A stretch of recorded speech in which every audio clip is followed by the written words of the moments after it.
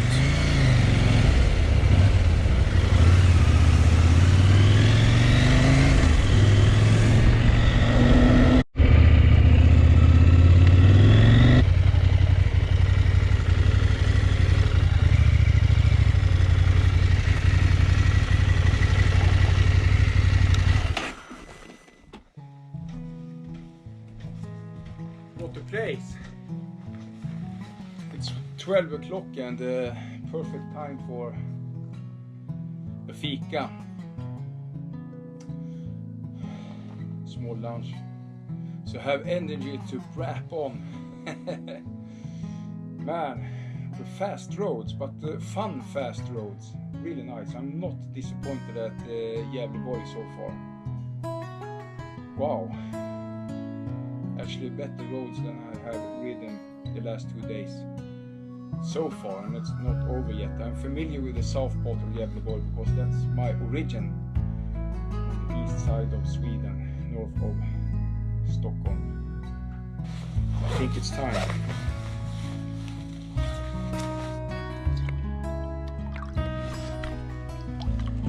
Warm today as well. I have had like 26 degrees for 3 days in a row.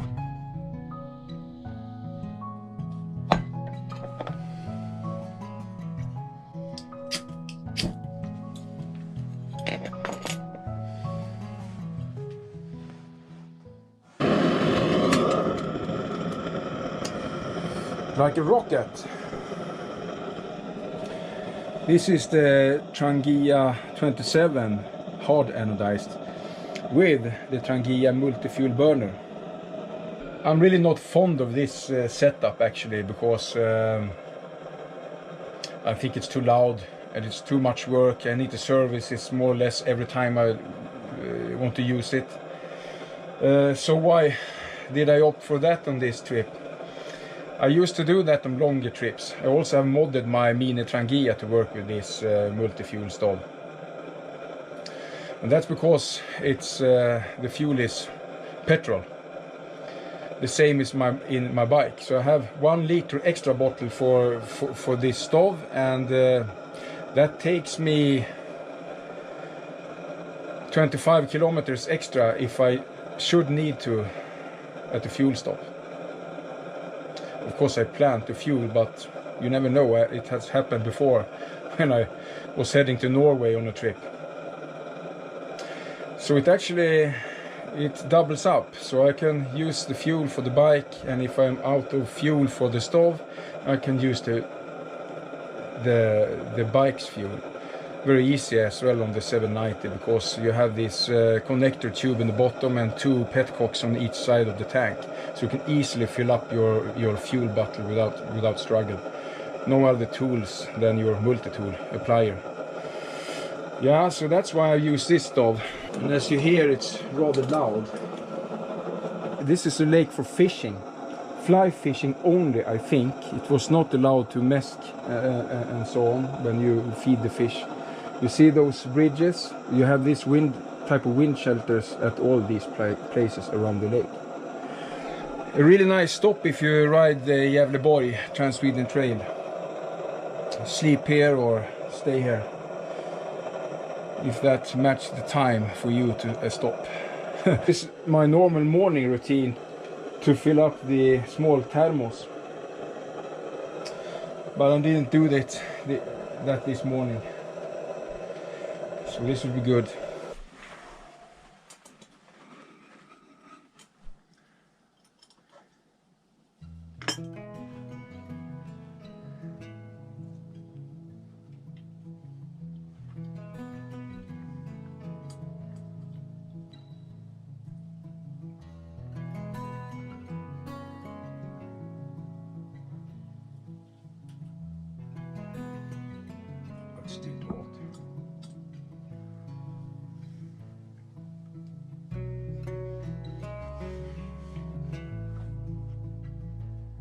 I think my supplies are drying out. I only have oatmeal for breakfast with dry milk and lingonberries, and I also have one or two of these dry tech or freeze dried meals. I really like them actually because they taste good, but it's not that fun, so I used to just keep them in case I need them. But now my supplies are like empty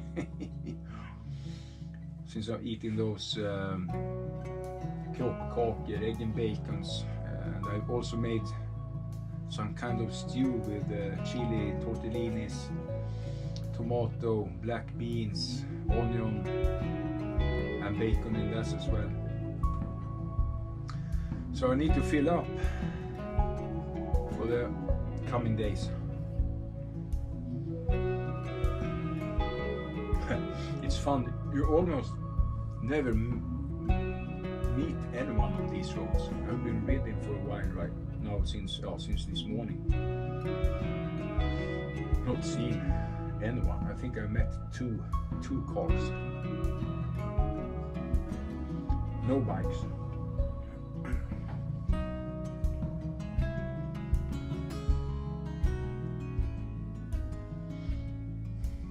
I just passed Monte Carlo, not the one that you're thinking of, but it actually was a small place called Monte Carlo at this leg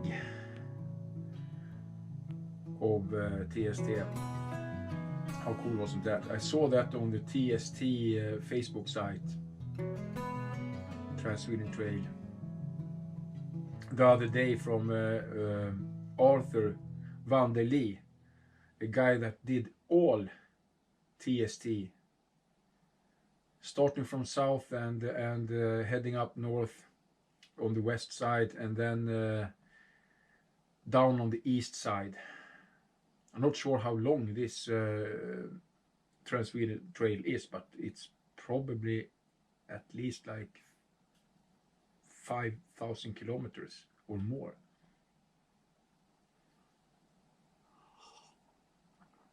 So it was fun to see that sign after I see his phenomenal Facebook post on both his side and on the Trans SwedenTrail site. Totally crazy. Really nice photos, and he had a great approach to what he's doing. Really nice to follow. Like many others, of course, out there, we like this. Cheers, my ad riding friends.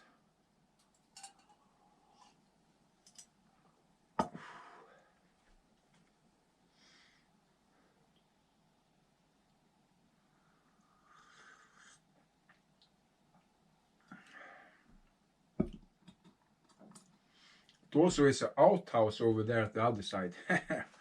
So, as I told you, perfect stop. We like that. Well, I will enjoy this and then hit the trails again.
looky. Haha.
Typical horse road.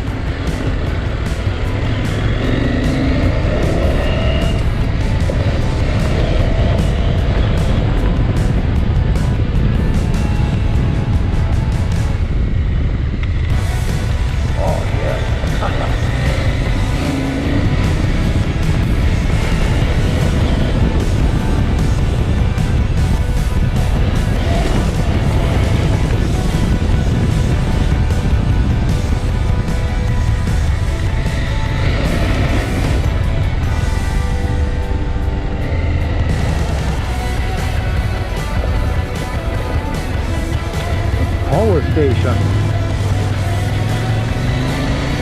I just rode by Övrebergs old mine. I really like this road so far at this area. Fantastic.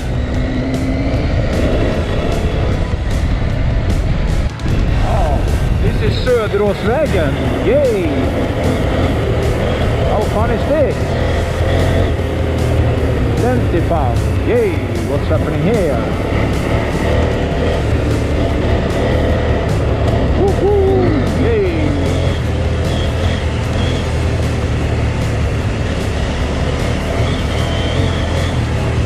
Yay!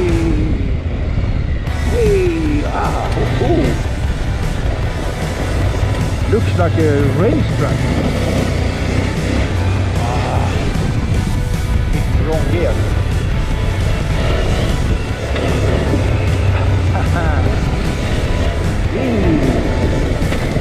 Yay!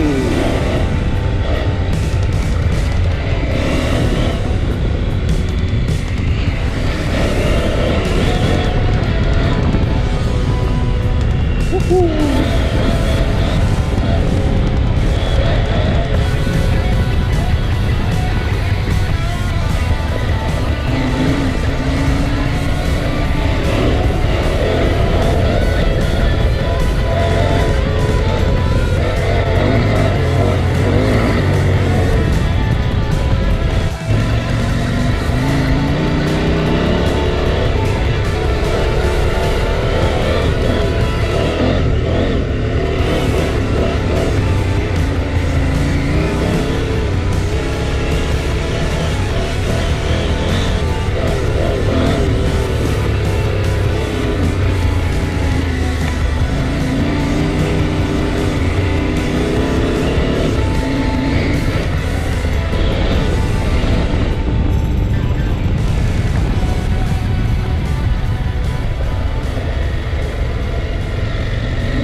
thing. Aha!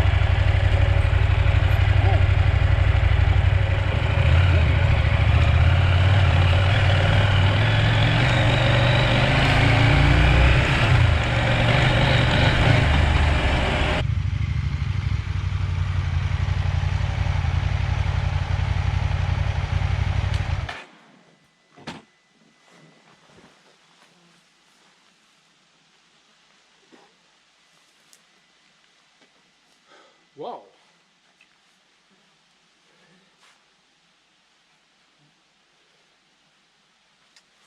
Cool. You know what? TST Gävleborg has just delivered today. It got even better and better the farther south you get, from around Hofors and south. And surprisingly, not really, it passes the area where my ancestors are from and where I have spent a lot of my youth and still hunt today on the hunting grounds. So I did a little detour from the trail, a very short one because it's very close. I'm really proud of that. The roads around this area actually is the best. Here we have a Tarp, or a cottage. This has belonged to my ancestors and relatives. I've been a lot here as a kid, working on these acres together with my grandfather. This is still belonging to relatives to me, but a little bit far away. Spent a lot of time into that cottage. It's totally original inside from when people actually lived in these small houses. They could be like 5 or 8 persons in these small houses. It's like first one room when you get in that was cold. You stored food and so. And then you have one room with an open fire pit and old furnitures that still is there. Really cool that this is actually aside the trail. It's very close to Österfärnebo. Every summer until I was about 15 years old, I was with my grandfather and worked on these acres. That's a lot of broms here. Large fly-like things that actually bite. So I think I have to throttle on. I just wanted to show you this. I would have liked to show you the inside because it's original from when people lived like this. Nothing has happened inside there for 100 years. So nice.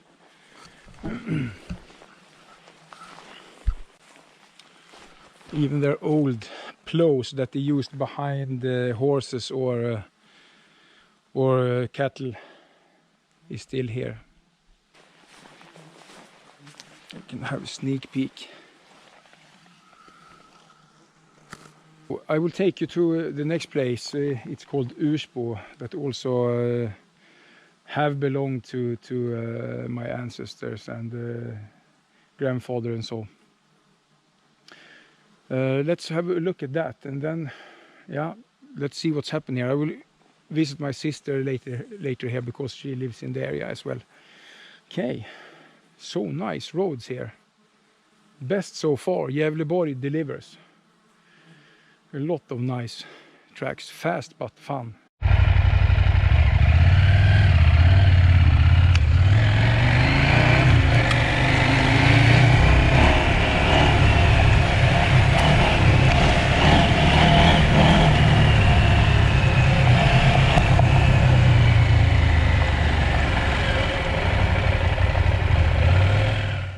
Even this place, Ursbo, have belonged to my grandfather's side before. It's very close to Stette Kvarn, an old mill. Österfärnebo. It's a very beautiful place. I know my aunt wanted me to buy this. Actually. But it's too far away where I live today. But someday, maybe. Can think about it. Now it's time for a coffee, I think, really soon. Should have had one before at the cottage.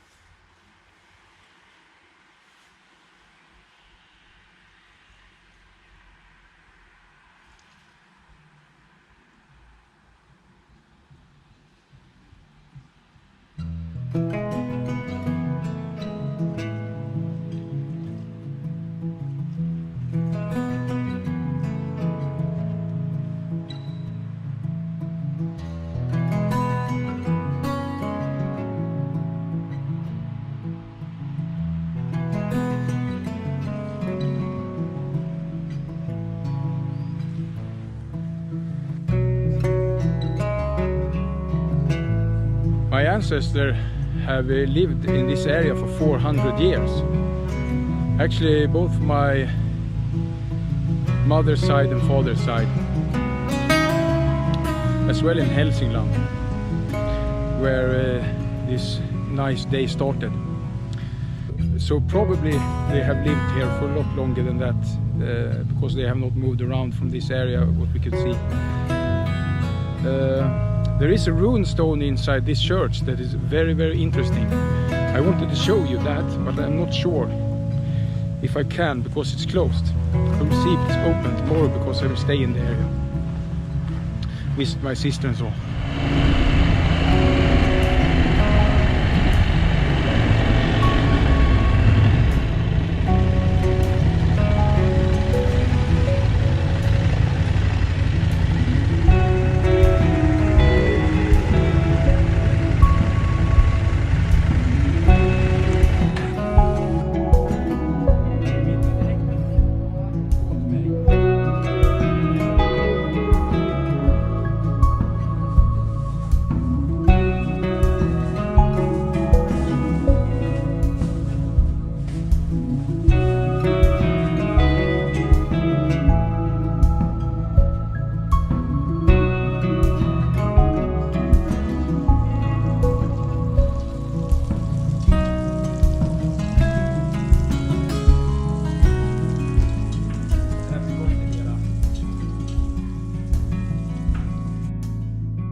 Cheers for this spot.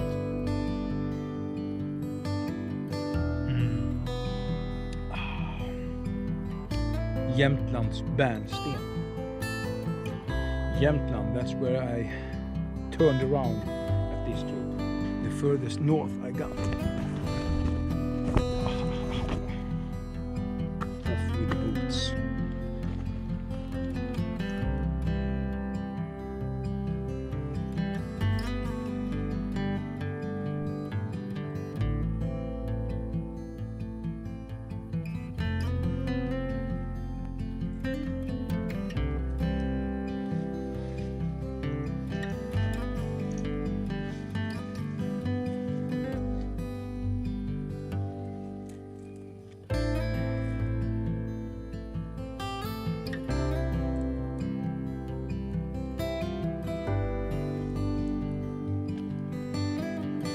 Look at this spot.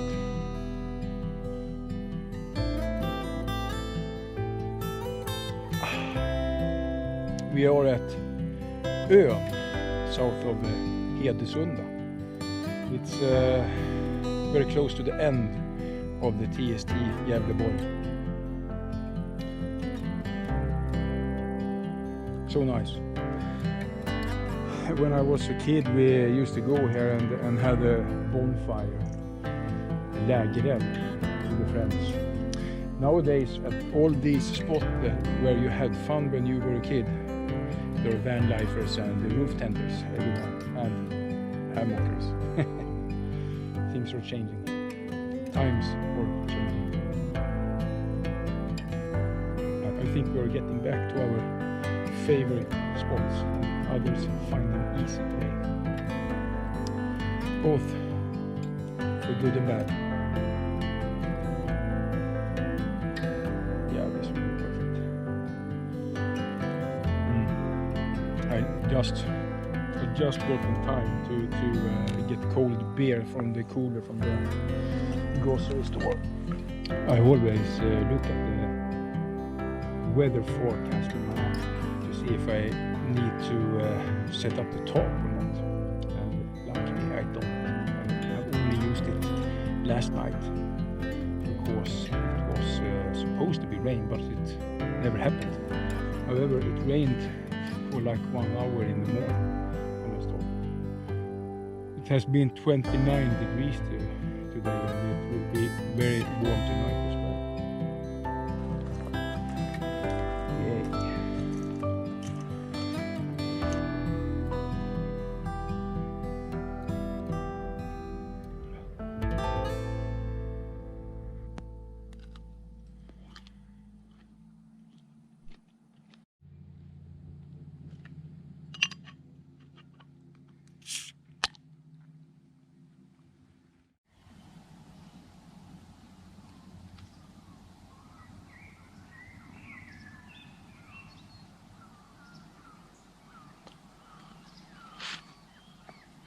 Oh, what a peaceful morning.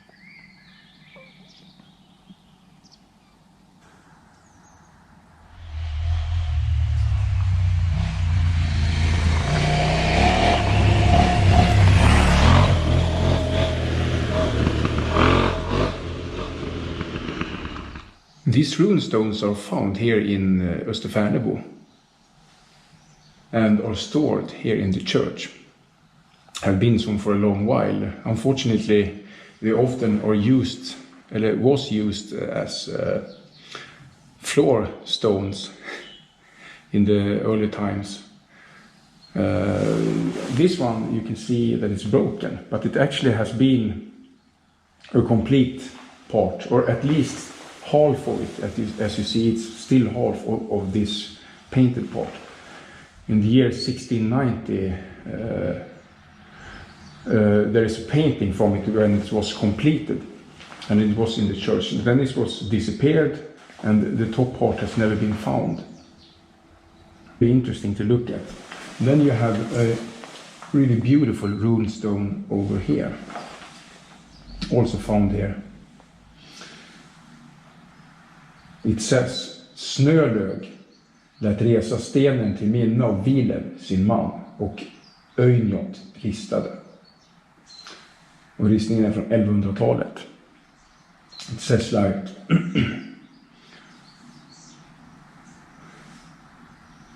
Snölög, or Snowlaug, raised this stone in the memory of Vilev, her husband, and Öjnjot made this stone. Really beautiful dragon motif. There are 2 ridges passing in this area, and those were trade ways for thousands of years. And the area itself has been very important in the making of iron and also forging to steel. So that is no coincidence that famous Sandvik steel and Sandvik has its origin in this area in Gysinge and Sandviken. And Österfärnebo, where I am right now, is situated by the river Dalälven. Beautiful place. I just wanted to show you the runestones. They are very beautiful in this area. There are also one very unique runestone over here with a motif of Sigismund Fafnesbane, and probably that runestone with Sigismund Fafnesbane is one of 7 in Sweden. Well, I think it's time to head on again.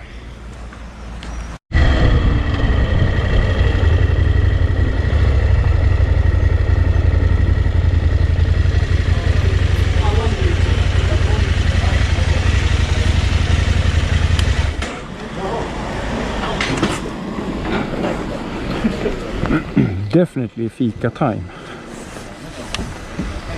Classic fikastopp at Lundgrens konditori.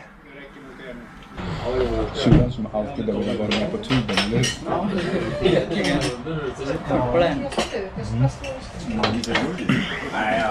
Ja, Lundgrens fik.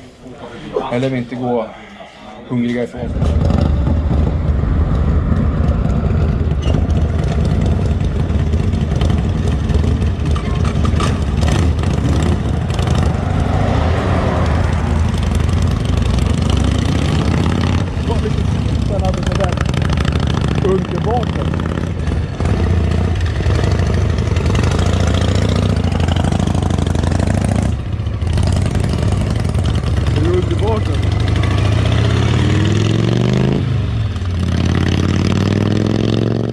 I'm still behind the church here in Österfärnebo, and here you see a Viking age grave field. It has been a lot larger before the agriculture have pretty much destroyed this field. What I've been found here is like they have found sword and combat axes and so on. Järnåldersgravfältet i Koversta. It's from the late Iron Age. Really nice, but the people that found it thought that it was like giants and heathens that have been living here, because they thought it was giant because the bone was so large. And that is pretty interesting, because I'm going to move along this old trade trail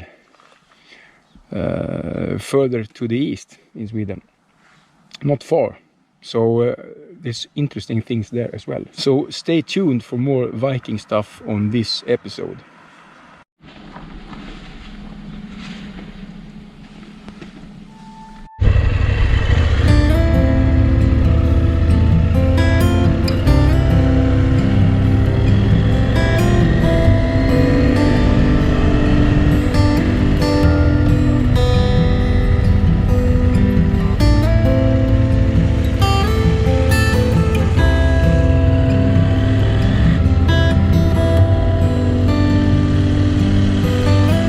This is still the river Dalälven. It's very wide where I'm riding. It's a lot of islands and bridges along the old road.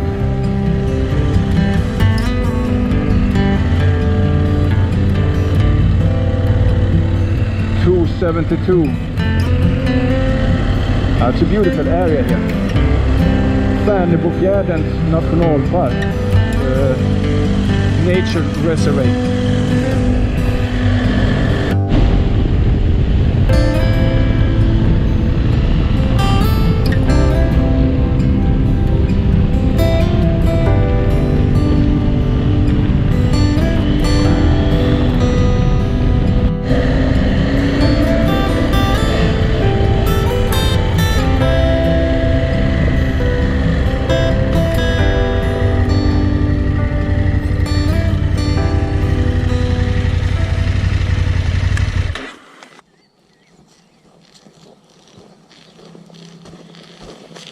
Well,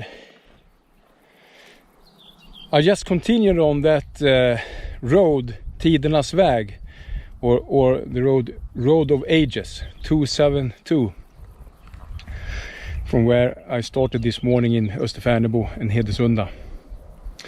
Now, I happened then, when I followed that road, to end up in a Viking grave field, Valsgärde. Very early grave field, but it stretched from a very early age where they were bones in the graves to where they burned the bodies, and then to the latest one is a Christian type of burial. So this is a burial place. The most interesting thing about this place is that it is both graves here. Of course, we have many places like this in Sweden, but this area is excavated by archaeologists in the early 1900s until 1950. And most places in Sweden are not excavated from this time. Very few of them actually. But there have been some interesting finds here. Let's go and see if we could see those both graves, and I will tell you more. It's hot and humid today. 30 degrees Celsius as well, uncommon here in Sweden. Okay, as a grave, as a burial field, it's a little bit disappointing actually. We need to talk about that and also talk about what's found here. You see, no stones left, just markings of the hole. What happens when you excavate and not restore it? So we could be happy that not all of these places in Sweden are excavated. Here you can see a typical sign with those stones in a boat pattern.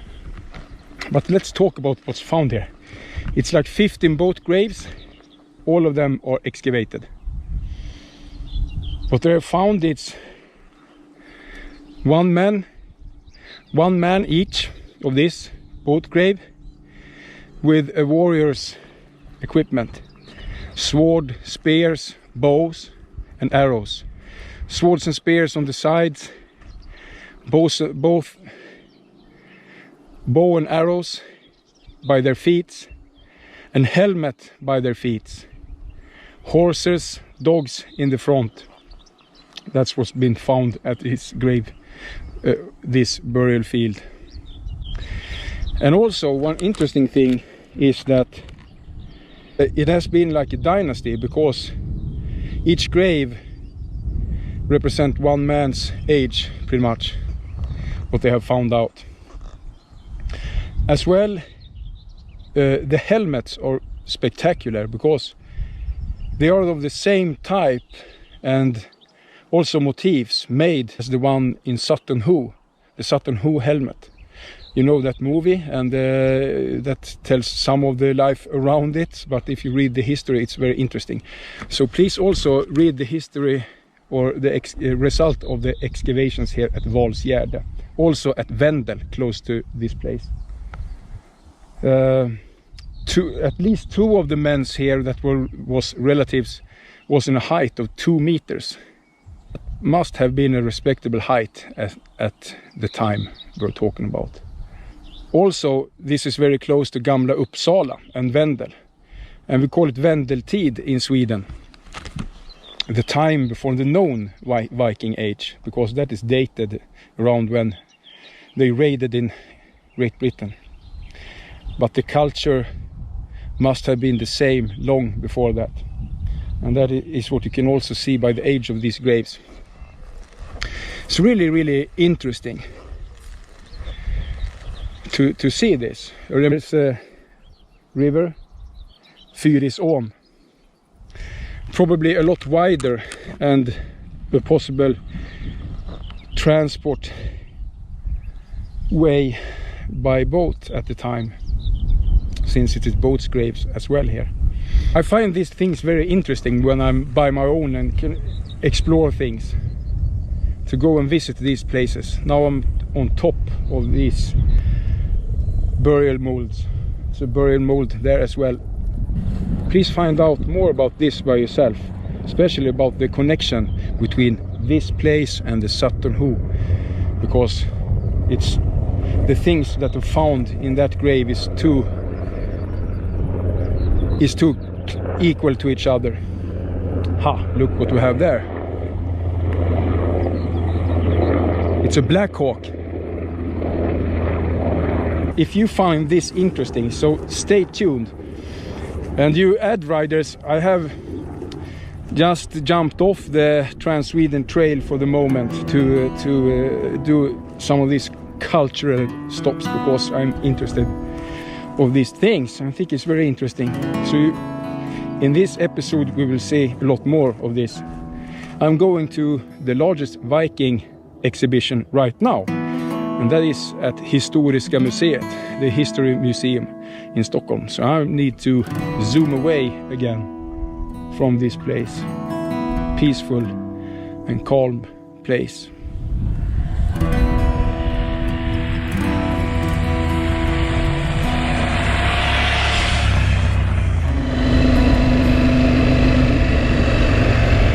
I've just done a quick stop at Gamla Uppsala, the old Uppsala. What you see here is the famous 3 large burial molds from the Viking Age or early Viking Age. If we say pre-Christian time setting for Viking Age. It was also a very large and known Viking Age cultural place. Every 9th year they have their blot here, the larger one probably every year, but the larger one that everyone was expected to be here and sacrifice and celebrate the gods. We don't know who is buried in these molds, 3 of them, but they are a lot older than the British or Christian time setting for Viking Age. And behind me here it's a very nice stone church. The belief is that the old temple is under that church. The church is built on it. And that was very common when Scandinavia got Christianed. Churches was built on old pre-Christian cultural places. Just to make a quick difference, I think.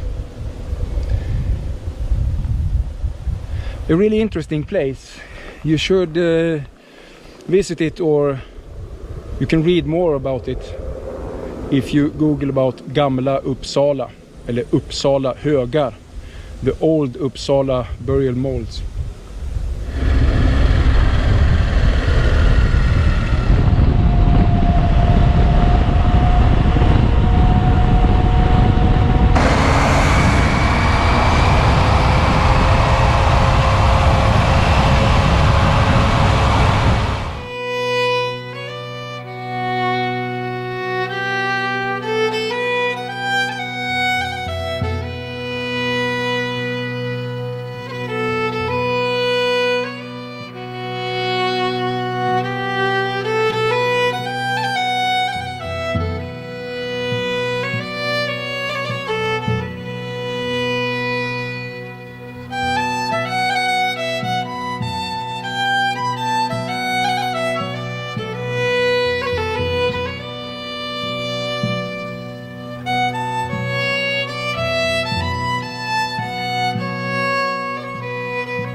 time for a small coffee at a cool place. Behind me we have Björn Ironsides väg, or Björn Ironsides road. Interesting. I've parked here because I'm going up to a burial mold that, according to the tradition, is the grave of Björn Ironsides, Björn Ironside. Let's go and have a look. I know that this is a private area, so it's not a national park or anything. Could be electrified as well. Because I think it's horses in here. Whoa, I'm gonna get tired. It's a big mold. I've been very excited to go here actually. For all of you that have followed the TV series Vikings, the interest of this stuff has just raised a lot. But I've read a lot of this before this TV series, so I knew of this place actually, but I've never been here before. Whew.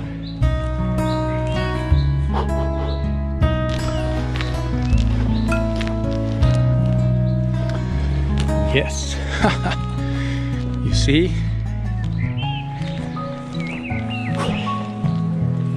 Oh, how cool is this? On top of the pile you have a part of a runestone that is found in this area. And fan of the series seems to have left stuff here just for the fun, of course. Ooh, what's that? I'm not going to leave that. Oh, wonderful. And Thors hammare, or Thor's hammer. And a picture of the actor who acted as Björn Ironside, or Björn Ironsides. A lot of other fun stuff here as well. Bones. A wooden sword that looks very much homemade. Really cool. Wow. Someone has left a paper here. A tooth with runes. Oh, I love this stuff. What's this? Well, beautiful. Isn't it like very much like the actor who had the role as Björn Ironside? Beautiful little sketch. Legends never die.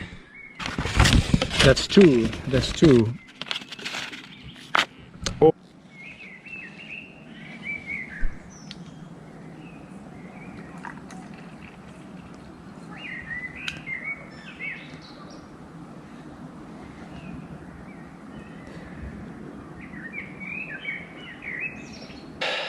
A small coffee for the old Viking king.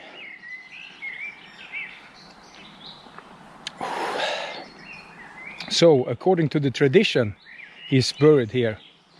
This pile or burial mold has been called Björnshögen, or the Björn mold, for ages. And the road down here is also named Björn Ironsides väg, the Björn Ironside road. If Björn Ironside is buried here, we don't know. No one knows. But we know that Björn Ironside, eller Björn Ironsides, actually ruled as a king over Sweden in his late days. And to the tradition, he also is he also was the first in Munsö-ätten, Munsö dynasty. That was what was come after Björn Ironside in this area where he was king. So it could be here. There is one more runestone down by the lake, Mälaren, as well. It was really nice to visit the museum as well. The world's largest Viking Age show at the museum right now. It's a tremendous amount of artifacts from the Viking Age. Most of them are from Gotland, Skåne, Mälardalen, the area where we are in, Birka, and also Uppland, where I visited the Valsgärde, those molds of that dynasty as well. And at the display we could see at least 2 of the helmets that was found there.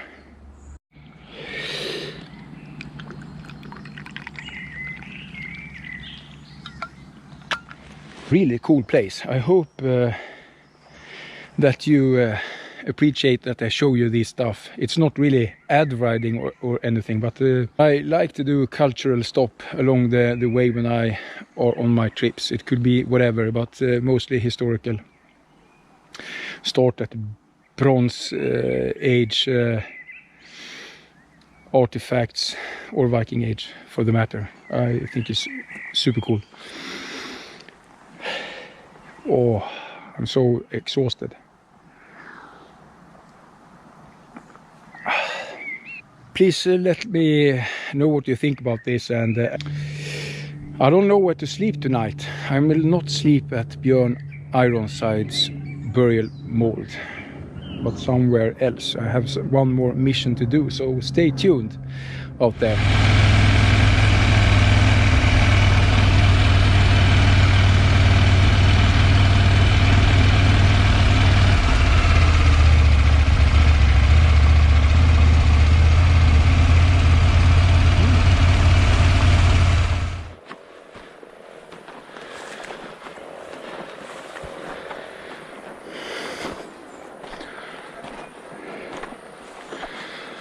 Look at this.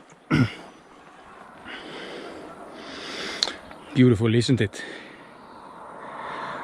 Old ship stone settings from year 500 to 900. But there we have Sweden's largest burial mold, Anundshög. It's 68 meters in diameter and 9 meters high.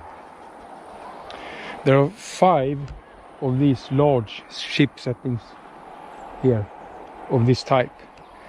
No one knows who's buried here in this grave or this grave field, because it's a huge grave field with both small graves and these larger moldings and the ship graves. Probably a king of the time. As it looks, it also had connection to Denmark, at least a woman that they have found the grave nearby. Those artifacts was at the exhibition I were at today. Very rich grave, a lot of gold and so on. One of the largest they have found in Sweden from the time. The things they find seems to come from Denmark, so there could be a queen that had married some other king in this area. It's just a guess, but that could be logic. The only larger stone setting I have seen a lot of them in Sweden, because they are here and there, but these are large ones, very large ones. The only larger I have seen is Ale stenar in Skåne, southern Sweden. You see, those rocks are huge.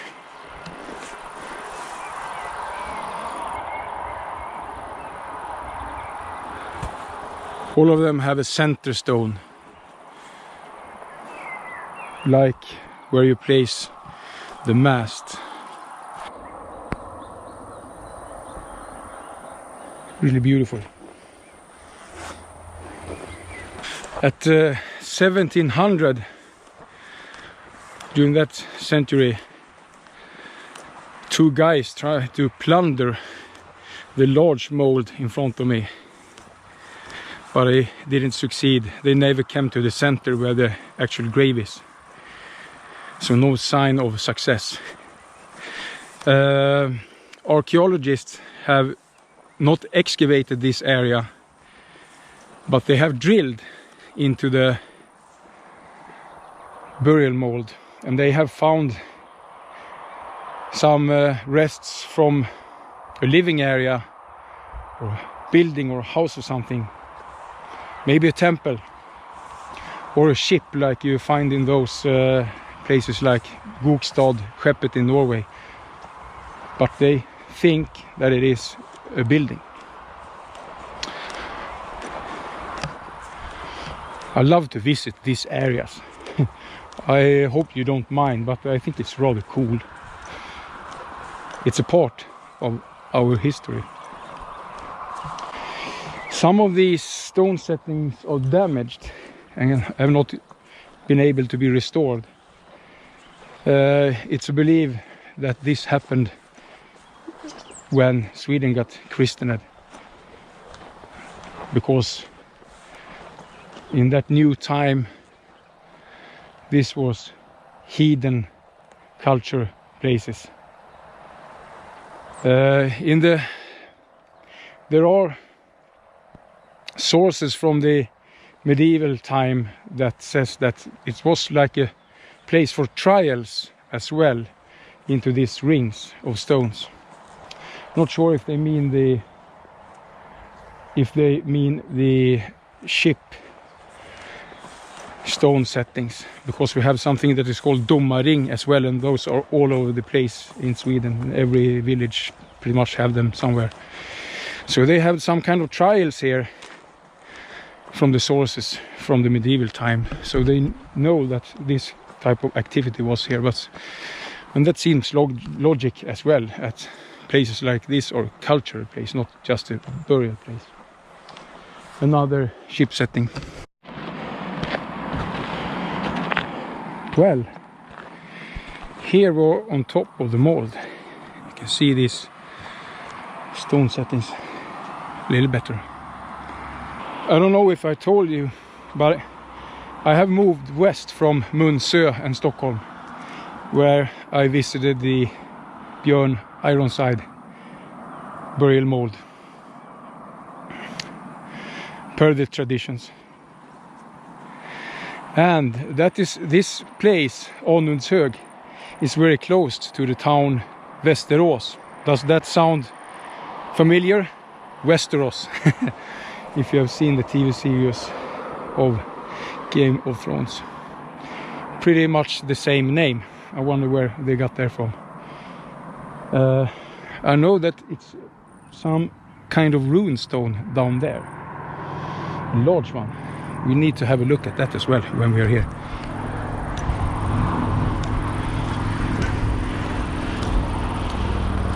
Is it only me that want them to excavate the area?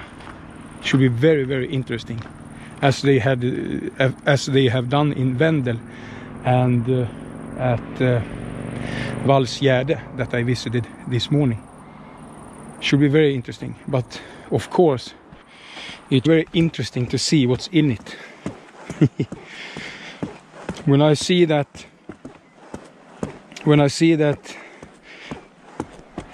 huge exhibition with Viking artifacts at the historical museum, you should visit it, because it's a special exhibition at the museum this year. The place, they also have Bronze Age villages that they have found here. So people seem to stay at their places for a very, very long time. Think about that. Here we have a large runestone again. It says Folkvid reste denna sten efter sin son Heden. Och vred ristade den. It's like Folkvid raised this stone after his son Heden. And Vred made it. What is unique with this stone is supposed to be a man and a woman that is connected to each other in this stone. So there have not been found anyone with that type of picture in another stone. Folkvid lived at this place at year 1000. And there is a very ancient road here with all these stone settings. It marks the roads. Now I'm going to look for a place to sleep for the night.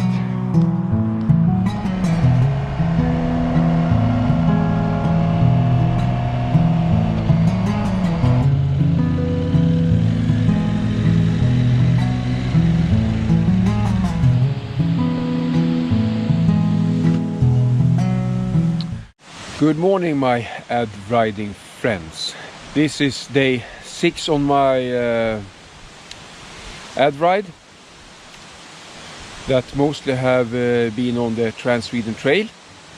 Yesterday at day 5 I did the tour and had like a Viking safari, and it got really late because Mälardalen that I've been in is just so populated, so you can't camp wherever you want.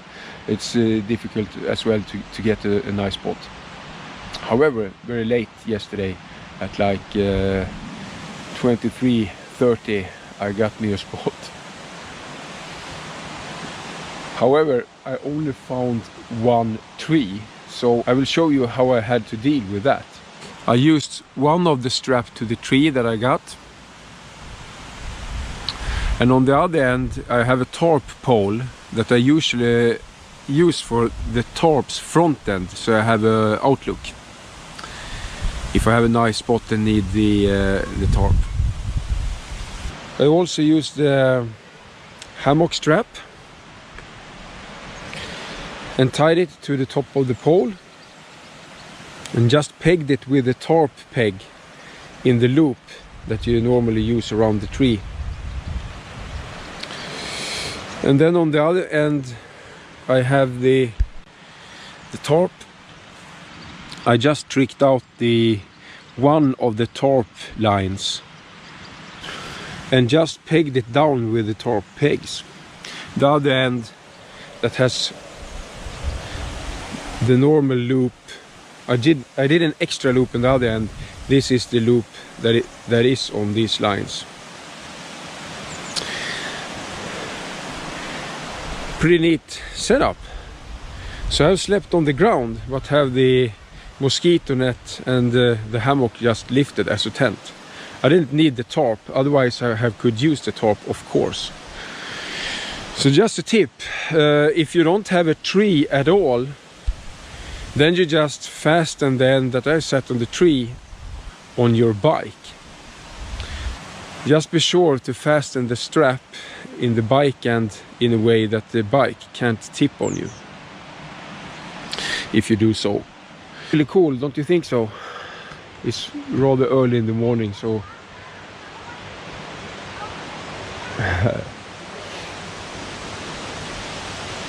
morning walk. The father with his 2 kids on a morning walk. It's a rather nice area. I am at Trångsfors, and it's normally an RV parking, and I just took a chance to look at this spot. I saw a couple in a tent over there, and they actually pitched the tent at the only spot there we have 2 trees that suits to hang up a hammock. But that's happened. They can't know that hammockers are in the same areas. Alright, so I'm heading home. So this 6th day is my last day on this trip. So I will head down towards Trollhättan from this area. Curvy roads, no TST. However, when I reach the height of Tiveden, I will have a detour because I have some routes in Tiveden. So I will ride some nice trails there. So look forward to that. So stay tuned.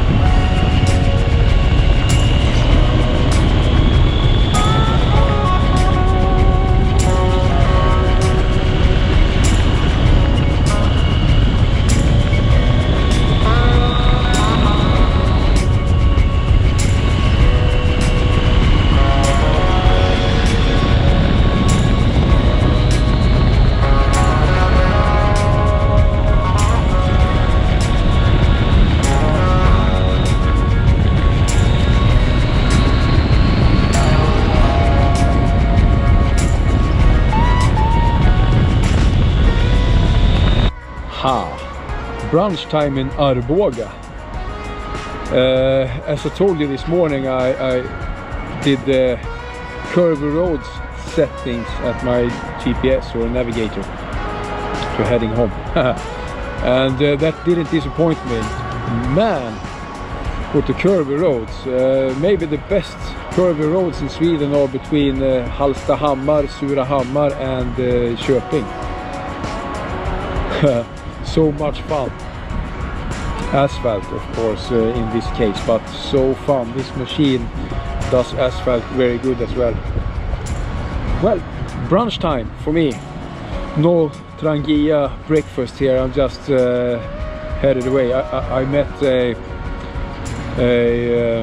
retired colleague from my work. Go figure. In the middle of nowhere. Really nice. So I have a chat, so I got away pretty late. Yeah, brunch time.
Well, what a day so far. I started in Hallstahammar this morning by an old forge, as you saw. And I just pushed the way home on my navigator and used the curvy roads on the first part. From Hallstahammar to Askersund.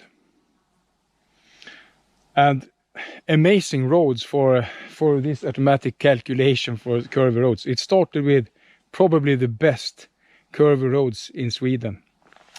Of course there are more, but there is a known road, Brudfjällsvägen. Oh wow, this is so much better. Really, really, really nice. Between Hallstahammar, Surahammar and down to Köping. And then suddenly gravel roads pop up at Arboga on south, like a roller coaster, exactly like those asphalt roads. And it has been like that all the way down to Askersund from Hallstahammar. A roller coaster on gravel and asphalt roads, the best of it. And then when I was in Askersund, I had myself a pizza. My supplies are empty since yesterday, so I have eaten breakfast on the road at cafes and a pizza in Askersund. And from Askersund, I just typed in to the navigator an old track that I had from Tiveden, where I'm right now, in beautiful, beautiful Tiveden. And it's a national park in the middle of Sweden that offers hundreds of kilometers of double track roads and small gravel roads. It's amazing. It's amazing. And I typed in, as I said, an old route that I had going south. What a day. Best day since I was in Hälsingland and Gästrikland in the north, ride-wise. So beautiful. And it's time for me to wrap up this trip for you, because I'm closing up to getting home. It has been a fantastic trip. 6 days of pure joy, of solo riding. So why are we doing this? Why are we doing this? I have not met many people. I have met one solo rider today, Tommy, on a Kawasaki. He rode the Tour. He had downloaded a GPX file. And that actually is the same that I have since old times. Go figure. But cool tracks here. Cool tracks. Hundreds. I think it's like, if you go north and south on these tracks that I have, it's exactly like 500 kilometers of trails, like, like this. And better. It's like, it's amazing. Question again, why are we doing this? Please comment on that one. I know why I'm doing this. It helps me to breathe, to be that lonely cowboy, or how you say it, self-reliance, solitude, and all the things that we like sometimes, to get out in the wild and ride and figure out your own things, your own minds, put them together in a great context with riding a bike. I have been ridden like at least 10 hours a day, because when I'm alone, I don't like to settle down by a lake like this early in the evening, say like from 16 hours. I like to sit down the last hours, maybe with a couple of beers, of course with a couple of beers, just kidding, and so on. I don't stay too early, because then I have nothing to do.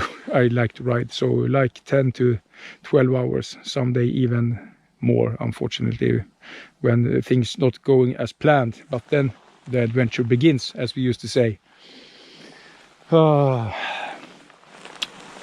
These fast roads that I have been on in many parts of these trails has been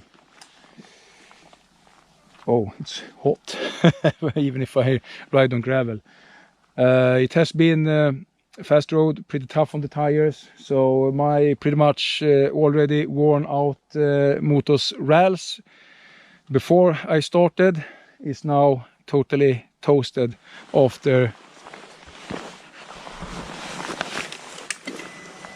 This ride ends at about 2,800 kilometers that I have done in these 6 days.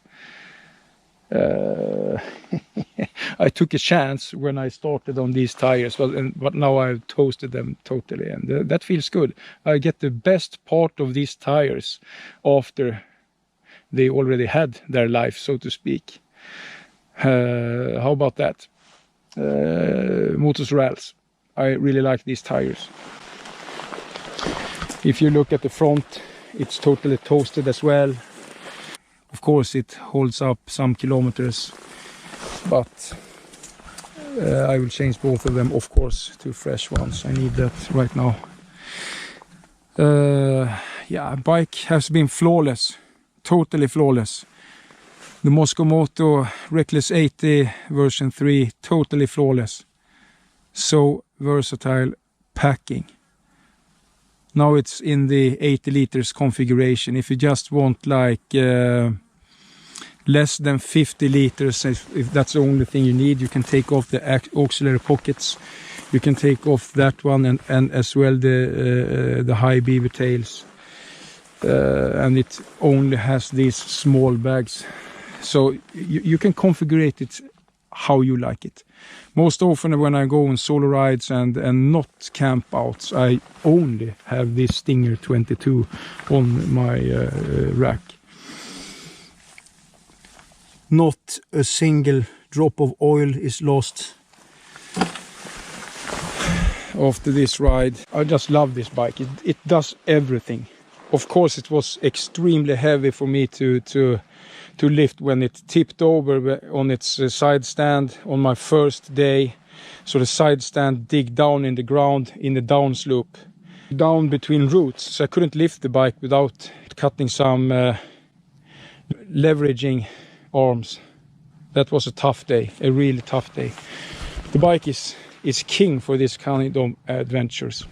I think that was everything for now, and the end of this fantastic journey for me. Now I will enter the van and do some van lifing with my missus, Bibi. That will be very good. I think we will park at the beach. I've been so hot these days. It's like 30 degrees for several days. I just want to be on the beach and bath right now. However, I love this riding. How many hours a day? Doesn't matter. It's so great. And hope you enjoyed this videos. It's been difficult with all the video material, of course, because yeah, I like to ride. I'm on vacation and so on, and I have